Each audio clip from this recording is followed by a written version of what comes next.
Hi, Kate. Hi. Excited. I'm very excited too. Now, Charlie also is responsible for the donation box out for the Indians. A lot of people hopefully saw that on Facebook, and you brought a coat or clothing for the Indians. You want to tell them a little bit about that? Right. A friend and I, Kathy Bondenfield, who owns the Wolf Creek Habitat down in Brookville, Indiana, decided last year that the Native Americans on the Sioux Reservation live in total poverty. They get between $1,200 and $1,400 a year. That's a year, folks. And you know this misconception that they get all this money from the casinos. They don't. About 2% only trickles down to them. And so Elvis, I don't know if any of you know that, but Kay and I were discussing, his great-great-grandmother was a Cherokee Indian. So we decided, Kay and I, to help the Native Americans. And we started a coat drive last year. We collected over 5,000 coats. Yes. And thank you. And we personally delivered them to the Lower Brule Reservation. If you wanted to see our drive, it's on brulerecords.com. I put some brochures out for you. But this year, we're going to the Rosebud Reservation. And Kay, thank you so much for letting us put a flyer. You're welcome. I really appreciate it. And thank all of you for bringing coats and jackets. My car is full of coats and jackets.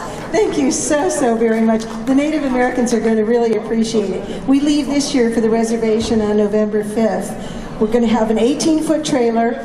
And I just got news today that someone from Texas is also collecting and going to bring a trailer full of coats. So it's going to be an amazing drive. I can't wait to get up there. That's wonderful. That's great. Let's give her a big round of applause. It was a big success last year. Thank you. So, what we all want to hear you talk about is the times on the movie set with Elvis, and also she has a special story that occurred during the Summer Festival, correct? Correct. In Las Vegas, so you're going to love this. Just refresh people's memory about how you met Elvis. Okay. I'm a former Miss Indiana. I grew up here in Indiana. I attended Maryville High School, and in 1964... Thank you. Hello, Maryville. And in 1964, I had to go to Long Beach, California to compete in the Miss International Beauty Pageant. At that pageant, Joe Pasternak was one of the judges. And if you know, Joe Pasternak was also involved in the Elvis movies. And that's the only reason I wanted to go, to be honest with you, because Elvis was my hero. My God, I grew up with Elvis blasting on the radio, all over my walls, all over the ceiling. I mean, he was my dream come true. So when I went out to California to compete, I didn't want to win. I just wanted to meet Joe Pasternak to see if I could get a part in the movies. Well, as it happened, I did not win. No problem. But Joe Pasternak did notice me, so I did get to go back to California, and I did appear in a couple of the Elvis's movies. Now, he, in my estimation, was one of the nicest, kindest gentlemen you could ever meet. He was polite. He made me cry. He made me laugh. And I have some wonderful memories of Elvis. But one of the most special that I shared with Kay just recently, when Kay and I talk, we talk for 2 hours on the phone. You know, it's one of those Elvis moments. But I told her, I said, after appearing with Elvis, he asked me if I wanted to go out. And I looked at him and I said, no. And he looked at me kind of shocked. And he said, well, why not? And I said, well, Elvis, my gosh, the girls are coming in here like a revolving door. One comes in, one goes out, one comes in. I said, I don't want to be that girl. I want to be your friend. So guess what? I got to be his friend over the years. And we formed a very, very special friendship. And so I used to go to the Elvis concerts in Vegas. Did any of you see Elvis in concert live? Did you? He was pretty cool, wasn't he? I mean, when he stepped out on the stage, the charisma was unbelievable. And so one year, they had the Summer Festival. I don't know if you all remember that. That was at the International Hotel. That was like his second appearance, right? Yes, yes. Opened in February, and then in August was the Summer Festival. August was the summer one. And so I would always go, of course, because I lived at that time in California. And lo and behold, everybody's walking around with these Elvis stuffed teddy bears and hound dogs. And I'm drooling, I want one so bad. but I can't find where you get one. So the concert comes on, and oh wow, I'm really, really impressed. Elvis looks absolutely awesome. I'm drooling, sitting there in the front row, screaming like everybody else. And afterwards, I got to go backstage. So Elvis, yeah, and that's sad, Kay.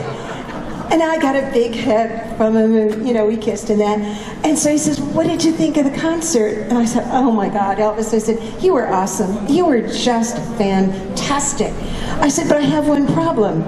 And he looks at me, he goes, "Charlie, what do you mean you have one problem?" Because he's thinking I'm talking about his performance, right? I said, no. I said, you killed it. But I said, everybody's walking around with these hound dogs, and I don't know where to get one. I want one of those hound dogs. Where do I go? So he starts laughing, and we're talking. So then, do any of you remember Charlie Hodge? He was the guy with the scarves, right? Okay, so Charlie Hodge, he calls Charlie over and he says, "Hey," and he whispers something to Charlie Hodge. And so I don't know what he's whispering to Charlie, but he says, and goes off. So Elvis and I continue to talk, and we're hugging and everything else, and it's wonderful to see him. And here comes Charlie, and he's got something behind his back. Would you like to take this out for me, Kay? Please? And he hands this behind Elvis's back to Elvis, and Elvis hands this to me. It's a little hound dog from the original Elvis Summerfest. And as he hands it to me, he says, "Here, now don't say I never gave you anything." I found this old hound dog. It's been in my memorabilia of things that are special. And I was talking to Kay about it, and I said, "Kay," I said, "that little hound dog has been with me all these years." I said, "He's dusty, he's full of smoke because I had a fire when I was living in Texas in my home." So they said, "Well, do you want to throw this away?" I said, "Over my dead body." I said, "He's with me for life. He'll probably go in my coffin when I die." So Kay asked me to bring it. It's interesting because, we've all seen pictures of this, I'm sure. But that's the real little thing. Tag on his ear that says Elvis, down at the bottom says Summer Festival. So you know what? That's quite a piece of memorabilia, especially since Elvis gave it to you. Yeah, exactly. And again, if anybody ever tried to take it from me, I think I'd give my life for it. But I'm not an Elvis fan, of course not, right? Yeah. So what did he do when you freaked out when he gave it? Oh, I cried. Who else would, I cried, and he said, "Oh, it's okay, it's okay." And I was just so thankful. And I said, "Elvis, we'll keep this forever." And everybody asks me, "Well, why didn't you have an autograph it or something like that?" Well, I don't know. You just don't have friends do that.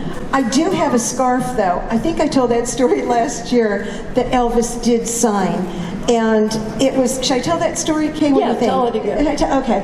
We have first-time people here. So. Okay. Well, I was married to a heavyweight boxer by the name of Jerry Quarry. And Jerry was a fighter, and Elvis, of course, loved boxing. So after the shows, again, we would go backstage to wish Elvis Merry Christmas or whatever. And so Jerry's mother wanted to meet Elvis, and that was all she talked about. So, show is over, we go backstage. And our Wanda is in front of me, okay? Now, Jerry's mom and I did not get along real well, but that's okay. I was her best friend because I knew Elvis. So we're back there, and here's Red West standing there. So she says to Red, "I want a scarf. I want a scarf." So Red hurries up and gets a scarf, and there were a couple people in front of our Wanda. So she gets a scarf, and she says, "Here, Elvis, I want your autograph." Now, I'm behind our Wanda, standing in line, okay, because he always had a huge, huge crowd come in after the shows to talk to him. So Elvis signs a scarf, and he sees me behind her, and he's kind of like this, and I can't wait to get up there, and I'm going to get a hug from Elvis, and I just can't wait. So I get up there, and Jerry and I had just gotten married. And so Elvis grabs me, throws me up in the air, and he says, "Congratulations, kid." And he says, "Jerry, you better treat her right. If not, I'm going to come after you." And so we talked about the show, how great it was and that. And then we leave the dressing room, okay? Well, from being at the top of our Wanda's list, that's Jerry's mom, I fell suddenly to the bottom. Elvis had signed the scarf to Charlie, Elvis Presley. Oh boy, you don't make points with the mother-in-law for that one.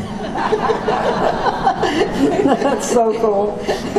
That's a true story too. So, you know, the thing about Elvis was he was just so incredibly beautiful.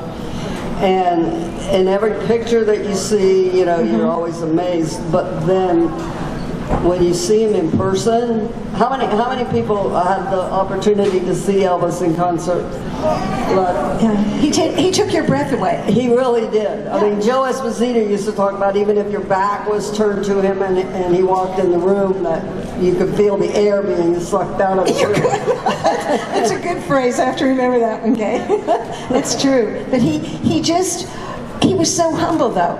When you'd go up to him, he was always yes ma'am, no sir, you know, and he was like that on the sets. He would talk to everybody, and that was something I was really, really amazed at. There wasn't anybody on that set that I was ever on that Elvis didn't come up to and talk. He would talk to them, thank them for being on the set.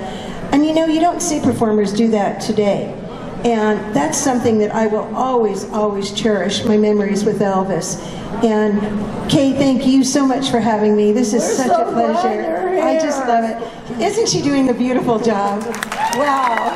No. You do, Kay. You know, Elvis is worth it. The athletes are worth it. You know, Elvis, we went to see him quite a few times, and he brought so much happiness into the world. He was, you know, just amazing, and it's just a small way we can pay back by remembering him and keeping his music alive and remembering his giving heart, because that was the thing that I think was most important about Elvis. So there's no question that his music will go on forever. I mean, we just have these little guys out here. Oh, it's unbelievable. I keep telling these younger kids, I said, we'll see you in a few years and hopefully I'll be alive to still be able to judge. Coming up with no teeth and a couple crutches, you know? Yeah. So, does anybody have a question for Charlie that she might be able to answer? Don't be afraid, I'll answer anything. What did your mother-in-law do with the scarf? She gave it to me. Well, she didn't give it to me. She threw it at me. She said, here, he signed it for you. And she throws it in my face. Well, a couple years later, we got divorced, and I bet she was happy. Whatever. You can't win them all. What can I say? But I have the scarf still. Anybody else? What? After you got divorced, did you get to date Elvis? I'm sorry, I didn't hear you. After you got divorced, did you get to date Elvis? Did you date Elvis? After you got divorced, did you No, date Elvis? I never dated Elvis. We were friends the entire time. And when he died, I was broken up. I just cried and cried.